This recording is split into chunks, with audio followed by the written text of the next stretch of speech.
So welcome back to the Faith Forward podcast. John Ackerman, Brian Bales, and it's been a minute since the first part of this episode. Yeah, it has.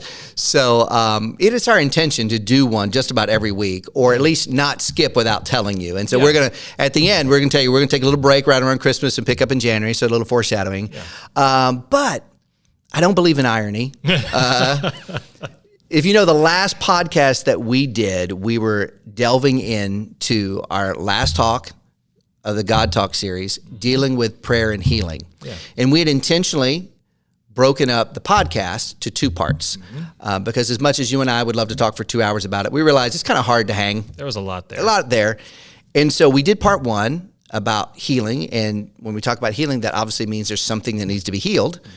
And our plan was to come back the next week and do part two. Well, part two is delayed simply because God wanted to do a little show and tell, at least in my life. And somewhere between episode one and we were going to record episode two, I had a massive pinched nerve. I still have it in several, but I spent about 8 or 9 days on my back or standing up because sitting was the worst. And so let's just say that I think today, I know today actually how I'll talk about part two is different than how I would have talked about what I've been through the last couple weeks. So if you're hanging with us and you saw it, thanks for coming back and catching with us as we do. We pick up right sort of where we left off. And so if you haven't gone back and listened to our last episode of the podcast, go ahead and do it. But just quick, we looked at James chapter 5 again. We specifically had talked about in the sermon about the promise from God healing and how that applied specifically to when we have sickness due to our personal sin. Right. But then we launched and said, God's still a God of healing. But many times we don't experience healing at the speed that we want, in the manner that we want, or the healing that we experience is eternal healing, not right here. But let's walk through that part of healing. And so we just kind of went through some things and some 3 quick points. Not quick, I guess it went 45 minutes, but right. Why doesn't God heal when the Bible clearly says he's willing and able? And so we hit these 3 last time, and we'll pick up on 3 more, but one, that healing when it distorts or undermines our true identity, and we're not going to talk about that one again, but I can spend some more time talking about that again, I think. Healing when it will take you further from God instead of closer, and when we ask God to heal us more as a transactional test for God. God, if you really love me, if you really care, if you're really in control, do this, right? If you're really God, come down off that cross, right? That sort of transactional test that we do to who God is and how he cares about us. And this week, we're going to pick up on some of the reasons why then he waits or delays and that sort of thing. So I think that sums it up. But I've been on a lot of medication between last time and this time, and maybe I should have re-listened to the podcast. Yeah, it's been almost 3 weeks. Has it? Yeah, we recorded this November 9th. It's now November 30th. Wow. So it's been a minute. I would say that there's several of those minutes in there I don't recall exactly very clearly. I would imagine. But my wife does. She had to deal with me the whole time. Right. So you can send her condolences or get well or encouragement to her if you know her email. 'Tis the season. And we had also prefaced our first episode with sort of this caveat because it would be easy. It's easy to talk about physical healing when it happens. Right? It's easy to talk about the miracles of God doing things that defy our understanding when it's happening. It's really hard to talk about physical healing when it's not. I know you have nothing to say about that. It's really hard, and it's really hard to talk about physical healing in general because it touches on places where it feels like God didn't show up. In my life, in the lives of loved ones, I prayed, and they weren't healed, or they weren't healed as much as I wanted them to be, or I wasn't healed as much as I wanted to be. And there's the pain of whatever the ailment or the injury or the sickness is, and then there's the pain of disappointment. And so we're not wading into this with, oh, well, here's your easy answers. 3 last episode, 3 this, be on your way. Right? This is incredibly difficult. This is an incredibly sensitive spot to come into because of both of those pain points. And so it's also then easy in response to that pain to pull back from the asking because that hurts too, because now we're offering up the third pain point of rejection, right? And so as we step into the continuation of this conversation, we're still grounding ourselves in the same spot. Talking about physical healing, talking about praying for physical healing, talking about God doing the miraculous or not doing the miraculous that we wanted him to do. is painful. And so we're coming with that heart, but we're also coming with, we've seen God do some amazing things, and we've seen God not do the amazing things that we wanted him to do. And so as we talk today, we're going to continue sort of in this vein of trying to not interpret for God why he didn't, not slide into his role and say, well, I'm not healed, and so God must be doing this. These are all invitations to continue the conversation with God, to go back to the one who's truly able to do immeasurably more than all we could ask for or imagine, and say, God, I'm not seeing what I'm wanting. I'm not seeing what I'm expecting. I'm not seeing what I'm hoping for. And like you said, to not waste the moment and to ask him, to not just continue to ask him to do the thing we want him to do, but to ask him what he is doing in the moment. And you said something that's not in our notes, but just really struck with me. What happens a lot in our life when we're not seeing the answer is we will interpret God's intentions. Yep. And one of the things that happens to me, it might be something everyone does. I like to think I'm fairly normal. So I think you can email those comments. You can email those. There is a high probability that when we try to interpret for God why he's doing or not doing the healing, we will interpret him through our brokenness that goes like this. And so we've talked about this, and I'll talk about some more. I'm just giving you a really live example. So my arm's still kind of like this. I definitely have pain behind my shoulder, but nothing like it was before.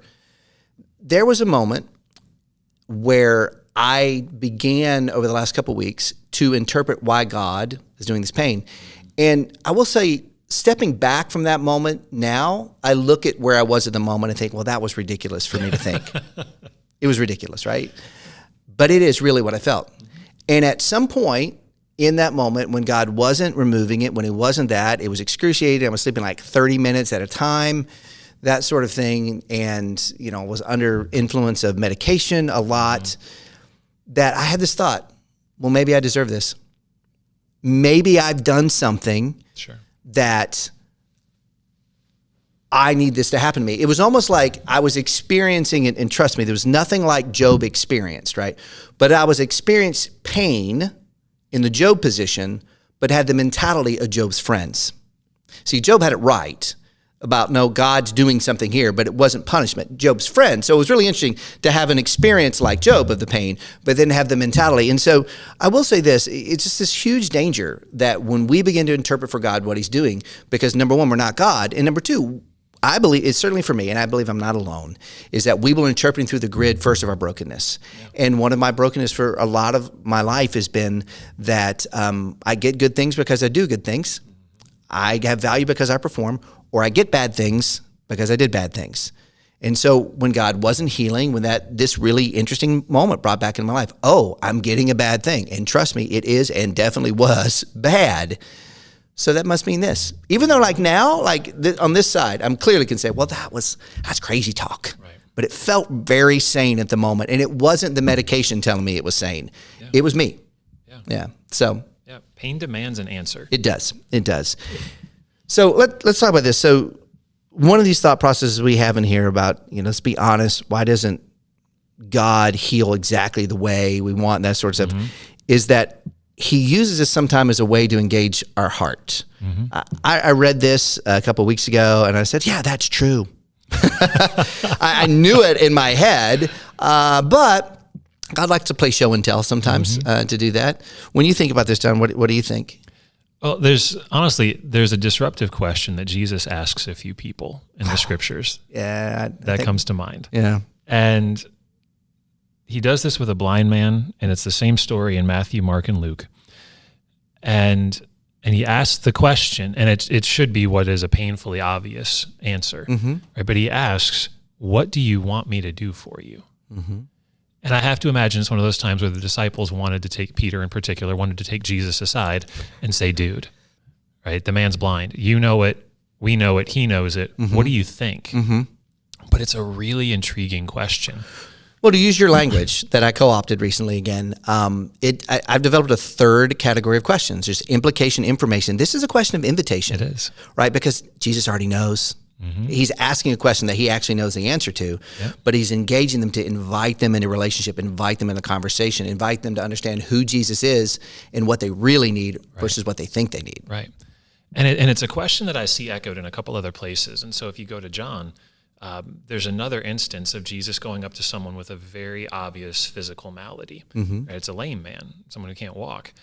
And here the question is just slightly different, and I think it drives home this point even further. Jesus' question there, it's in John 5. His question is, would you like to get well? And I feel like there again, it's just, oh, dude, why are you asking? Who in that condition wouldn't want to, like, you can skip this step. You don't need to ask for permission. Just heal the man, let him get up and dance around like all the other people you've healed. Right. But it's such an intriguing question because I think what we sometimes miss in certain instances, and again, we said this in the last episode, we'll say it again, none of the things that we say can be universally applied to all situations. That's right? It can't. And so if you hear something that we're saying, you're like, well, that doesn't fit my situation. How dare you say that? Please just hear us saying that this doesn't fit all situations, but it fits some. And so in this particular instance, part of what the question is getting at is, are you willing for your life to be changed? And on the surface, that's probably a simple question again. Of course, who wouldn't want to get up and walk? But we look again at this particular person in this particular context, and healing is actually incredibly disruptive. Healing means you cannot live your life the same way. You cannot go back tomorrow to the place that you've always been and do the things you've always done. Healing, in this case, will mandate a change in your life, because if this man goes back to this pool again, it's ridiculous. If he goes back tomorrow with his mat and lays down in the same spot where he's been laying for whatever it is, 30 years or something like that,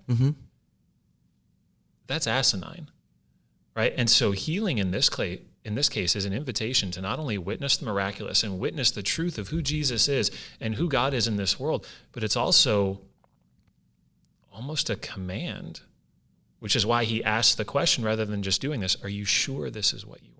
I'm willing to do it. I'm capable of doing it. Do you want to be healed? Would you like to get well? There's so many things about this, and I don't know how it's going to work exactly on the other side of eternity. Yeah. Part of me says, there's so many questions I have for Jesus I want to ask him. The other part of me says, when I get there, I'm not going to care. It says, I got Jesus. I'm not going to care. And the answer may be somewhere in between, right? Yeah. But in hearing that question, do you want to be healed? I think when we think about the person asking it, it really matters from the standpoint of, and this is my interpretation, I almost look at that, no, I'm not asking you, do you want to walk again? I'm asking you, there's so much more behind this than that. Do you want to be healed? And again, certainly we're talking about a physical healing, but there's so much more. And there's so much research out there that says that many people find themselves in significant situations because of wrong beliefs that then manifest themselves physically. Right? There's research out there that talks about people who get gastric bypass. Sure. And it's not because they have a thyroid problem or those sort of things. They have an emotional issue that shows up here. And what happens many times is that they go and they do a gastric bypass, and it actually saves their life. It makes them lose weight. Yeah. But then that same thought process that led them to have an improper relationship with food leads them to another improper relationship. And so you have to really ask the question, were they healed? Or did they just shift their symptoms? Yeah. And so, obviously Jesus cares about whether this man walks again, but he cares more about his heart condition. He cares more about the issue that he could deal with blank, in this case walking, but not deal with the things that have eternal significance. And I don't in any way, shape, or form want to diminish anyone who's ever going through something like this, that cancer, that just say that doesn't matter. But I think there's just so much there. And I don't think I'm reading into the text, and maybe I'll get to heaven someday, and one day God will go, no, that's not what I meant. Right. Or at least from that text. Yeah. But, are you willing to keep asking? Yeah. Because I think that there's scripture and there's personal examples that says, all right, God heal me, God heal me, God heal me, even like God's not healing me. But maybe the part that God's healing first is dealing with that before. Yeah. You have this verse here. about, for when I am weak, then God is strong. Or God's strength is made perfect in my weakness. I don't know that very many people who read that verse and say, yeah, I want to be weak. But that's an example of something that we can nod our head to. But if we're not in that place of weakness, we can't truly experience, right? So we talk about this as a mission statement of Christian Fellowship Church, and I know many people watch it that don't go to this church, and they have another local church. That's awesome. We love that. But we say this, that we're a Spirit-directed church discipling people to know Jesus is Lord. And when we talk on that word know, we say that isn't just an intellectual knowledge or just a experiential knowledge. It's both of them, both understanding it in our head, but experiencing that reality both. We talk about that important. I think a lot of times this is what God's wanting to do. I know that's what he did in me. Move it from this, okay, I know that he's able to heal. I know certain things like, for example, for when I'm weak, he is strong. I know that, but when he shows me that, it's different. And I don't know what weakness looks like for you. I knew what it looked like for me over the last several weeks. That is basically being on my couch, being able to do very little to nothing, watching my wife, who has a full-time job, do all the things that she does, right? And then plus do all the things that it's my job to do, right? So, there was a particular Friday that was very hard for me because we've just sort of split up our life specific ways. And one is on Friday, I do laundry, I go to the grocery store, I do all that because she doesn't have time to do it as much. Or when we take that on Saturday, because she works on Friday and I work on Sunday, it's our only day. Yeah. And then all of a sudden I had this massive amount of guilt sitting there on the couch, laying there on the couch, and watching now my wife on her day of rest. Have to do all of these things that if I had my stuff together, again, looking back, it's ridiculous to think that, but if I wasn't this, or if I was just able to just gut through the pain, and I will tell you, if I could have, I would have, because the part of me that kept hearing, you're burdening your wife, she's not getting what she deserves because you can't suck it up and live through it, was a really, really loud voice that had nothing to do with God's voice in my life.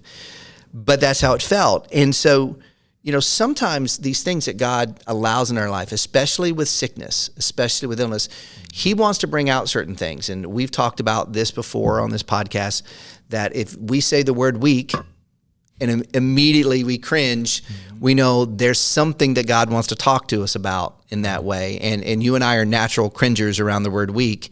And God has continued to talk to us in our life. But in this moment, it's like, all right, you think this is true. You intellectually assent this is true. You know it in the intellectual way, but not at the level of experience that I want.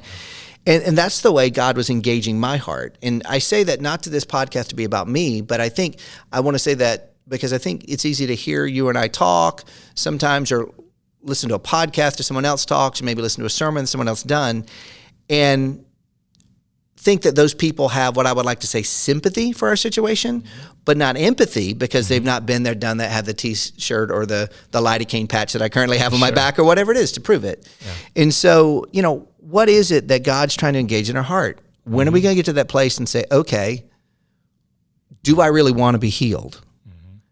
And use that word healing maybe in a larger context than here's a particular significant sickness or significant pain that I have. Yeah. So. And there's so much of this around this point of what God is after is the heart that I think really can only be cultivated in time and over time. There's another story that comes to mind from the scriptures. It's in the first chapter of Luke with Zechariah, the father of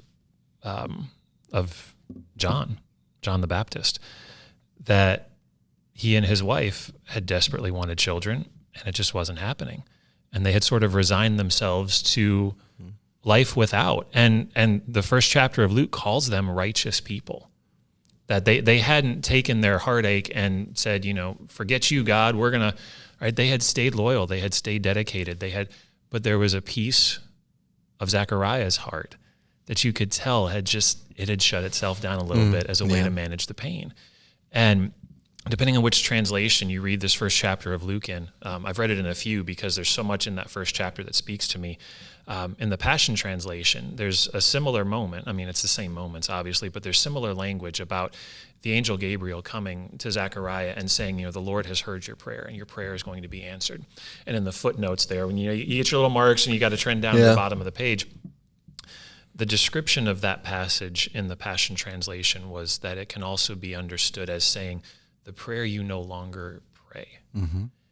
And when I read that the first time, it thunked me right in the chest from a very empathetic place of, I know what it's like to pray for something for so long and not see it realized that you just don't pray it anymore.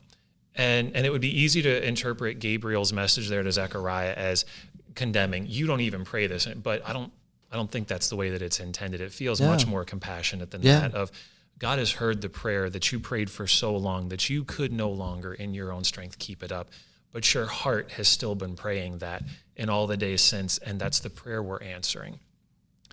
And there's something about us growing and maturing to get to the place where if God doesn't answer our prayer today, we don't lose heart. And God doesn't answer our prayer tomorrow, and we don't lose heart. But there has to be a level of endurance cultivated to survive in this world when God doesn't respond the way that we want him to in the time that we want him to. And John, I don't think you've ever done this. I've never done this. I've never engaged God with a predetermined timeline in my head, right? But I always have this visual, we just passed Thanksgiving, and if you make a turkey, if you've ever had a turkey, I've not made one, but I've watched other people do it. There's little internal, little timers, right? That all of a sudden, it just pops when it's done, right? I feel like sometimes in my life, I've not got a predetermined time, where I'm going to give up on a prayer or give up on something. I wouldn't be so bold as to say, and in 4 hours and 20 minutes, this is supposed to happen. But there are times in my life coming out of nowhere, looking at it boop, it popped, right? Yeah. And it's in those moments going back where we have to ask ourselves, what do we believe about God and his character? Yep. What do we believe about God and his power? And how do those two come together? What do we believe about God and his love? Yeah. Because, not only is healing a way to engage your heart, I kind of said this already, but going back to that healing inside before instead of healing the outside, that just God cares most about our heart. Mm-hmm. And I would like to say that I agree with that. And then I realize sometimes I don't. Now, I'm wrong when I don't agree with it, right? But when it takes those moments, again, I want to back up. I don't know what you may have experienced or what you might be experiencing or what you might experience. My dad had a way of summarizing this as a kid. I remember him telling me this. He said, Brian, the reality of life is either you are going into a storm, you're into a storm, or you just came out of one. It seemed kind of pessimistic at the time, but I don't know I call it pessimistic. I call it the reality of living in a fallen world. But I think that, when we engage these moments and we think about healing, am I willing, and I guess this is the point I'm going to go, am I willing to say, God, I'll stay in the storm to get the healing that you need? Yeah. Again, I don't want it. It's not diminishing anything that you're going through. So don't hear us say that you're less spiritual if you have these moments where it's God, I just can't do this anymore, right? The truth is we never could in the first place. Yeah. And that was another thing, for example, that God was revealing to me, that he had to really stop me.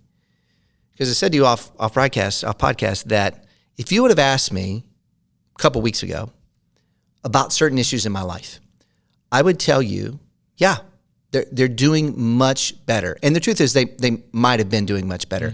But I don't know if I would have been able to tell you at the level that I can tell you now, do I get my value from what I perform or do? I don't know.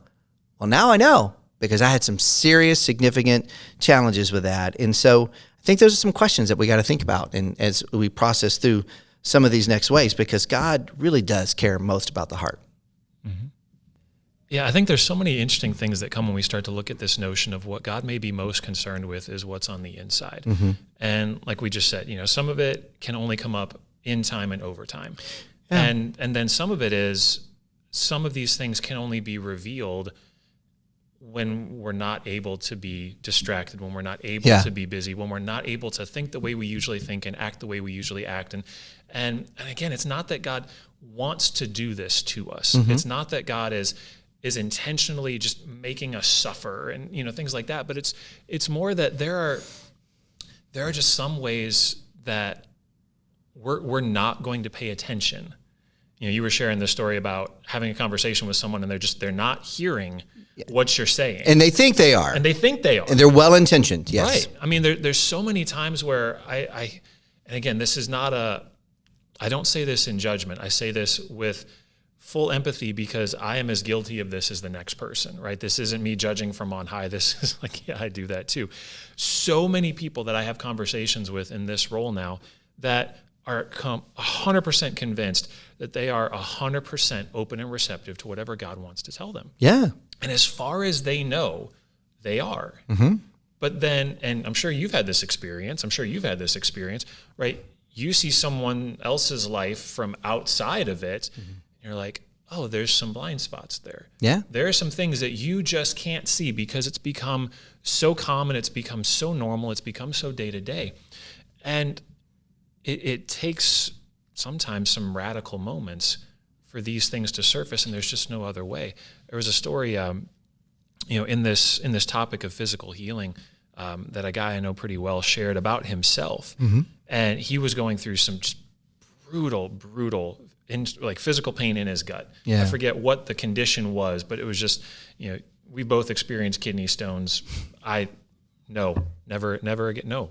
Yeah, pass. Definite hard pass. And so it was a level of pain on that level. I forget what the issue was. And he had some people around him praying for him, and it wasn't getting better. It wasn't getting better. And finally somebody asked him, it was one of those times where God gave them a question that was needed to get to the root. And the question was, how do you feel about your body? And the answer that comes out of this man in the midst of this pain is not just an answer in the moment, but you can tell this is an answer that's been true over time. I hate my body. And it was just this beautifully poignant, disruptive moment through God's grace and mercy of, I'm trying to heal something that you hate. And so our wills are actually clashing here. You're asking me for healing at the same time that you're hating the thing that I'm trying to heal. Yeah. And we need to deal with that.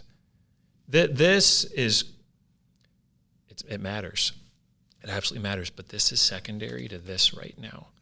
Because if I just make the pain go away and you carry on with this level of hatred towards yourself, I'm actually leaving you worse off. And it was another helpful moment for me.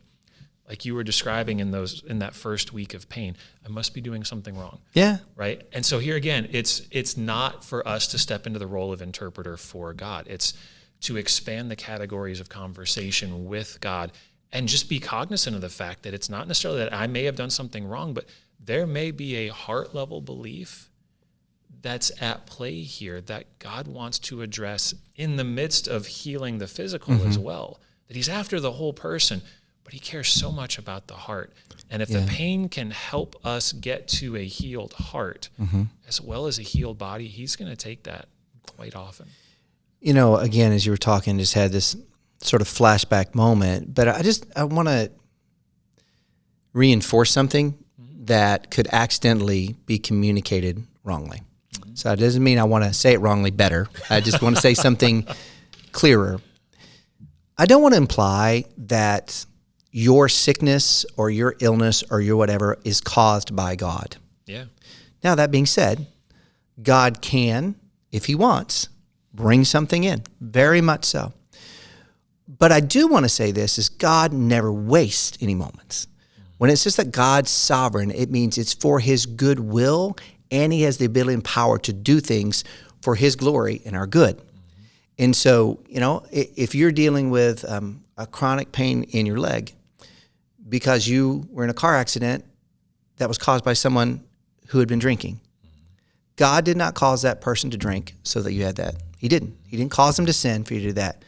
But what he can do is use that moment that happened in a broken, fallen world to make sure that not only is your body healed from that, but more importantly, your heart is healed. Yeah. So I just want to make sure that like we're not implying that like God has brought all this sickness in, but we're also not saying that God is above. Yeah. Like, do I know? Here's the point. I think it's a place where God wanted to get me. I actually right now, I don't really care whether or not God brought this to me or whether or not I'm just having a broken body and God's using it. Doesn't matter. Yeah. I really don't care. Yeah. Because I want to care more about God. What are you doing with this? Right? Yeah. And if at some point God's like, yeah, I brought this to you because here's some other things. Okay, I'll receive that. Yeah. But also said, hey, no, just your broken, fallen world. You've got a slipped disc. You got a few things that are happening. This happens, but you know what? I'm not going to waste this moment. I could have healed you immediately, but I'm going to take advantage of that. Yep. And so I just want you to engage whatever it is, because I would hate it. I would hate it. I hate it. If you heard us talking about this, because I think it's happened from time to time, where you're in this moment in this sickness or you're in the moment of illness, and number one, it's because you think God dislikes you, so he did this, right?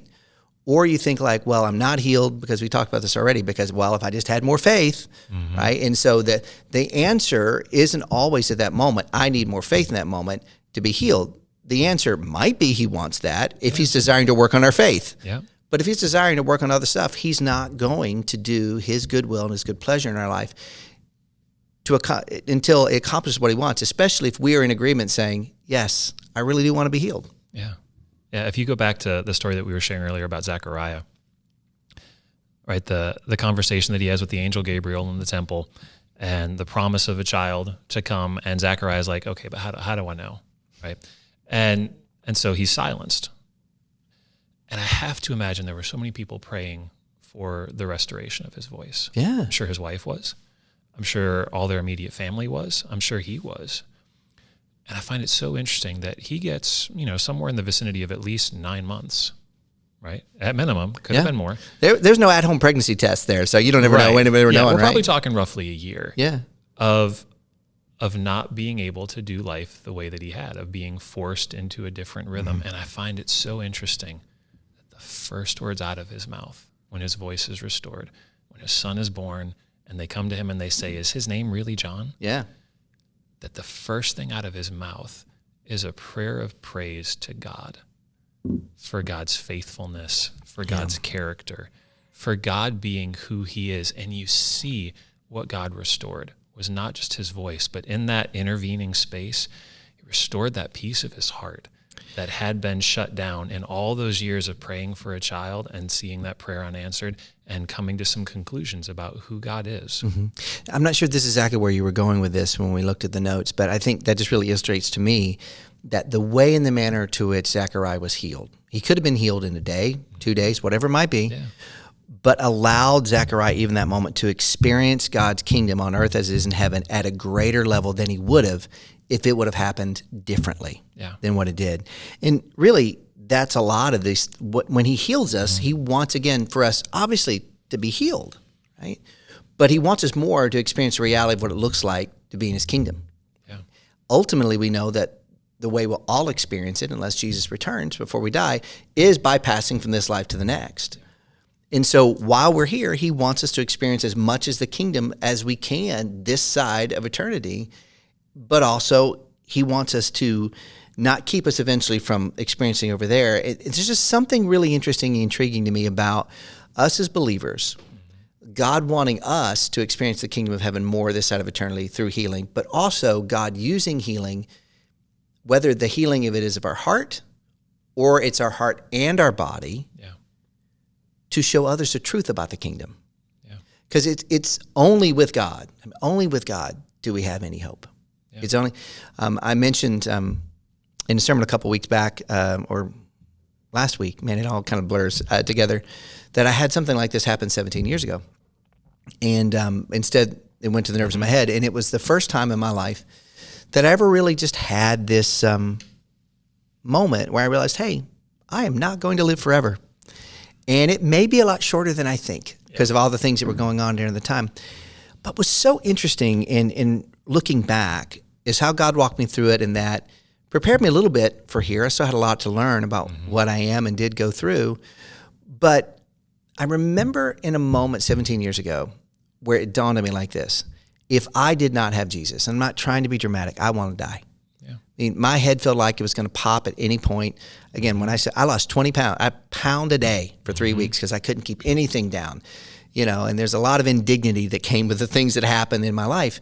But I remember that was one of the things that kept me, if it wasn't for Jesus. And when we go through things and we're able to engage Jesus and engage the kingdom for those people who haven't yet experienced Jesus, it is our testimony to them. And I don't say that to guilt you, but then I wonder and I think to myself, okay, God, if one of my callings this side of eternity is to love others, right, in a way that shows them Jesus, would I be willing to go through, not just for me and experience the pain that I'm experiencing, but also so that someone else could see Jesus in a different way, and their eternity, right, will be sealed because through what God used in the sickness of my life. And again, God is not unidimensional. I don't want to. Right. I don't want to take him down to to think that that God has someone in sickness so that someone else can come to know him, or that God has sickness because he wants to do it. God may be doing all of those at the same time.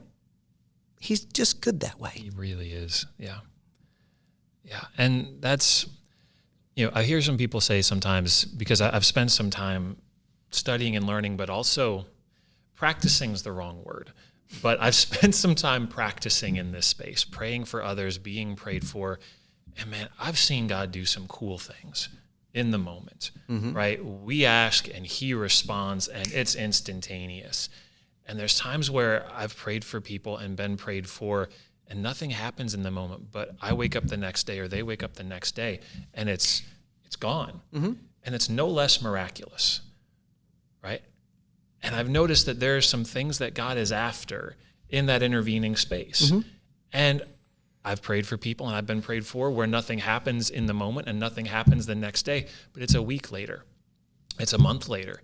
It's a year later, like Zechariah. And it's no less miraculous. It is no less miraculous. And there's some things that God's able to address in the moment. And so when people say things like, it's always God's desire to heal, I 100% agree. But I've also learned this. It's not always God's desire to heal the thing that I think should be healed. It is always God's desire to restore. But it is not always God's desire to restore the thing that I think needs to be restored first. Yeah. And so one of the helpful questions that I learned from somebody a while back to ask God, people come, they ask you a lot, they ask me a lot, Pastor Brian, will you pray for me or for my mom or for my nephew or pray for them to be healed? And I learned this from this guy to then, to agree, I will pray. But to then ask God in your own time, God, how should I pray for this situation? God, I want to pray your will. And so would you tell me how you want me to pray? And it brings us to this last point of it's always God's desire to heal. It's always God's desire to restore. It is not always God's desire to heal and restore the thing that we think should come first. Yeah. And you see this culminate in there are times where it's God's desire to bring people home. Because if he didn't, we would be here indefinitely. It actually, I think we talked about this last podcast, it wouldn't even be grace because then we'd be stuck, right? Yeah. Almost think of it this way, like in a constantly rebuilt engine in your car. Right, with just waiting for something else to go bad and waiting for something else to go bad. All of us have been in that place. Maybe we've owned a car that we've had to drive because we have, the financial means to do it. But then there's that place where maybe you have the financial means to get a new vehicle, and you're like, man, I've spent X amount of money over the last. Continue to do this. You're like, man, what would be better than this car working? A new one. Right. And that's His grace. Even if you go back to Genesis, and we've shared this before, God didn't kick out Adam and Eve the Garden of Eden because he disliked them. In fact, he says he kicked them out because he didn't want them to go back, find the tree of life, eat from it, and to continue to live forever in a body that wasn't designed now to live forever. Yeah. We can get into that another time. But everything God does in our life, even if we don't see it at the moment in time, is actually grace. Yeah. Yeah, this is another heart level thing. And I've had to wrestle with it as well because in my logic, it feels like, all right, so here's what should happen, God. Every believer should be able to get to 120 years. And on the birthday, we come home. Yeah. Right. And so we should be able to experience all the healing and all the miracles of the kingdom for those 120 years. And we should never get sick, or at least not be sick for very long, and never be injured, or at least never be injured for very long. And we should be constantly experiencing the miraculous healing in this life so that we can be a testament to the world around us. And at 120 at midnight or whatever, when the clock strikes, all believers go home. And what I recognized was in my heart, at least, and so I'm not saying that this is true for everybody, that there's a conviction there buried deep that this world is better, that I should cling to every moment in this world because this world is better. And the life to come, maybe on a good day, it'll equal this world. And that's not what God says about the kingdom to come. Yeah. Right? And so then, again, you can skew so far the other direction of, well, then God should just bring everybody home immediately so we can get to the good stuff. And God is clearly after more than one thing. Yeah. Right? There's so many good things about life in this life. And there's so many good things about the life to come. They are not equal. They're just not. But there's some things that can only be experienced here. I heard one pastor say, after going through a significant, moment of loss, he said, this life is the only time that I'm going to be able to worship God in the midst of suffering. Mm-hmm. I'm going to get to worship God for eternity, but I'm never going to get to worship God in the midst of suffering again. And I'm not saying that's a wonderful thing that we should, right? But there's something there. That there are some things that can only be experienced in this life, but there is so much in this life to come. But I've noticed that there are times where when we're praying for ourselves and we're praying for others to be healed at end of life moments, at terminal moments, there is a very good desire to hold on to loved ones. There's a very good desire to hold on to this life. There's a very good desire to not leave the work unfinished. Mm-hmm. There's a very good desire to not see relationships severed prematurely. And yet, I think at times, not every time, it reveals a piece of our heart that has come to believe that heaven's not going to be all it's cracked up to be. Mm-hmm. And that what I know in this life is safe and comfortable, and I want to cling to this as long as I can. And so honestly, one of the kindest things, it's so hard to say, but it's true nonetheless, one of the kindest things that God can ever do is bring us home when it's time. Yeah, I'll just kind of end with this. None of this is designed at all to diminish our request, quite the opposite. Ask more often, ask more. Right? Because as you said, not yet doesn't mean not ever. Yeah. But also, if he says not ever, I recently had the privilege of being a part of a funeral